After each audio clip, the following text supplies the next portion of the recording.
Got an email from a guy the other day that said, show me that trick for getting backlashes out of your reel if you can quit fishing just for a couple of minutes. As you can see, that's a pretty bad backlash right here. See it? Now what you want to do when you get one like this, you don't want to do anything. You don't want to start picking it out. What you want to do is, first thing, is put your thumb right here on the reel. Then tighten your drag down real tight. Then grab your and start reeling forward. Just reel forward like this. And what you're doing, you're turning that spool and you're spinning those coils forward. Then what you do, you take your thumb right here, push your handle down. You take your two fingers, put your thumb down here under the reel, your two forefingers here, and then you start pulling real tight. Keep your index finger and your middle finger right here. And if it stops just for a second, put your thumb here again and reel forward. And then again, push down, catch it again right here. Keep it real tight and just keep pulling. Keep pulling, keep pulling, keep pulling, keep pulling, keep pulling. What you've done is reverse those coils. And you pull, as you'll see, just keep pulling, keep pulling, keep pulling. And what you've done, you've pulled that backlash completely out right there. So what you want to do, don't do anything. Just reach over, tighten the drag down, take your index finger and your middle finger and reel forward real fast. And then just push your thumb bar down, start pulling the line forward. And most times you'll pull that backlash completely out. I love to fish with braided line, but I hate it when I backlash and I try to pull it out. The line seems to embed itself deeper and deeper with each pull until it's impossible to get it out. Yep, here's a trick you can use. When the braided line is dry, pull off about 50 to 60 feet or a little bit more if you want to. Then lay a strip of plastic tape across the line and reel the slack line back over it. Now, when you backlash, the line can't cut any deeper than the tape. So it pulls out a whole lot easier. That's a great little tip, and that's what you can do with braided line that you can't work out. Oh, that's a nice fish too. Ooh.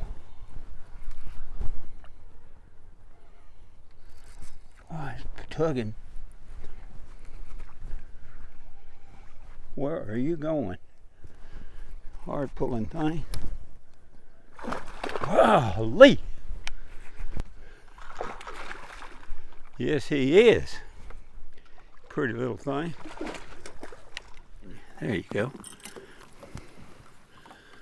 Nice little fish. That is a fighting little fish right there, that size. Yes, it is.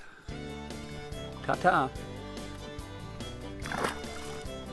You know, this bait has a slow horizontal fall rate without any weight on it, more so than a lot of baits of this type that I've fished over the years, and that's what I like about it so well. But today I've got to add a little weight to it because of this confounded wind. We got a lot of wind, and trying to fish it without any weight is pretty hard to do. Most of these fish are about 6 feet deep. Got it rigged with an 1/8 ounce slip sinker with a little bitty sinker stop right here and a 5/0 Gamakatsu EWG wide gap hook. Like I said, we're catching our bass today in a depth of approximately 5 to 7 feet. And as you can see on the graph, the majority of the bait fish, which is shad, are close to that depth. And they're running ledges in approximately 3 to 7 feet. And that's mostly what we're fishing today, ledges. Some in close and some out of distance from shore.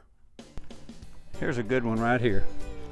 Bill, I understand there's an electronic device called Panoptic. What is it? Panoptic is sonar made by Garmin, and it's like something you've never seen before. The transducer is mounted on your bow-mounted trolling motor, which is connected to your graph. It affords anglers the opportunity to see the bottom, see structure, and even fish swimming around in front of the boat. even when you're sitting still. In real time, it provides a more live video look. Never before have we had the ability to see all around our boat in real time. Now we can.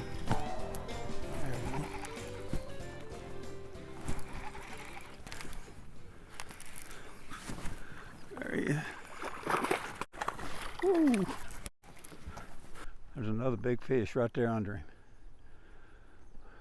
Oh, there's one about 6 pounds under him right there, watch. You can't see him, but he's there. I mean, he's got it. Oh, I missed him, dadgummit. I missed him, he hit it. Doggone it. He sure hit it. Well, he was about that long. He was following that one right there. Boy, I'll tell you what, I had that happen here just recently. And another one, I had about 2 or 3 following that one.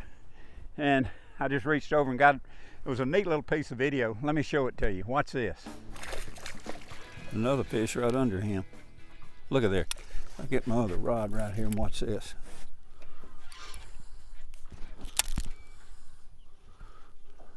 Another fish just about the same size right under him. Look at here. Got 2 of them on. Look here. A pretty fair little old fish there. All right, see ya. Let me get this one in. Okay. There's an example of a fish following a fish. Now here's a good question. How long should you fish a place before moving on? Well, beginning bass fishermen seem to be plagued by how long they should work each location. In time, the answer becomes very apparent. But since the question does harbor importance for many anglers, let's spend a minute and talk about it. Confidence is the key. The moment you've lost confidence in that location, it's time to move on, or at least try to regain the confidence. Otherwise, you'll be going through the motions, but you won't have the confidence and thought behind your technique. Normally, you should fish a spot until you've worked it thoroughly at all depths with an assortment of good lures in different sizes and several colors, using variations in your retrieve that might mean a few casts, or it could dictate a couple of hours. Remember that even the correct lure fished at an incorrect depth or with the wrong retrieve might simply mean that you're doing nothing more than enjoying a day on the water.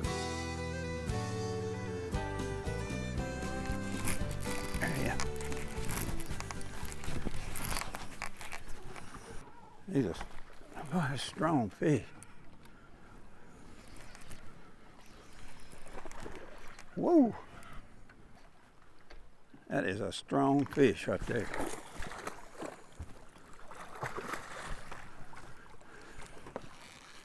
Come here, rooster.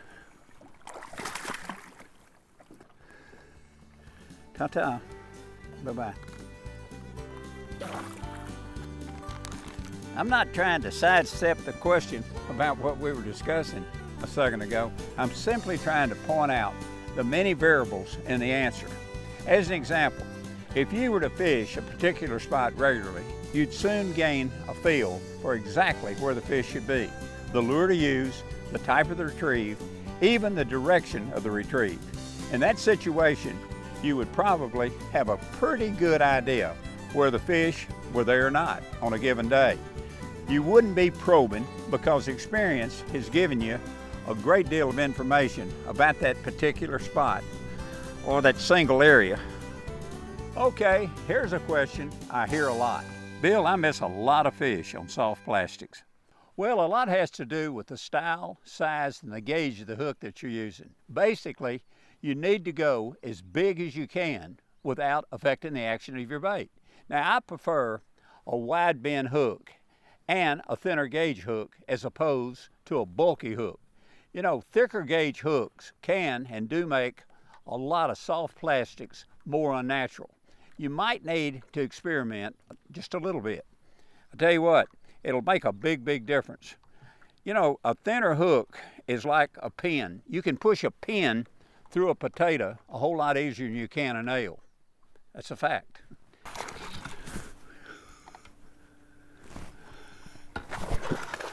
Oh, he wanted it too. There we go. Big old fat fish. Well, today's been one of those days. We have had a ball. And we certainly hope that some of the things we've cast your way will help you catch a few more fish. In closing, let me say, a basic form of learning comes from question and answers.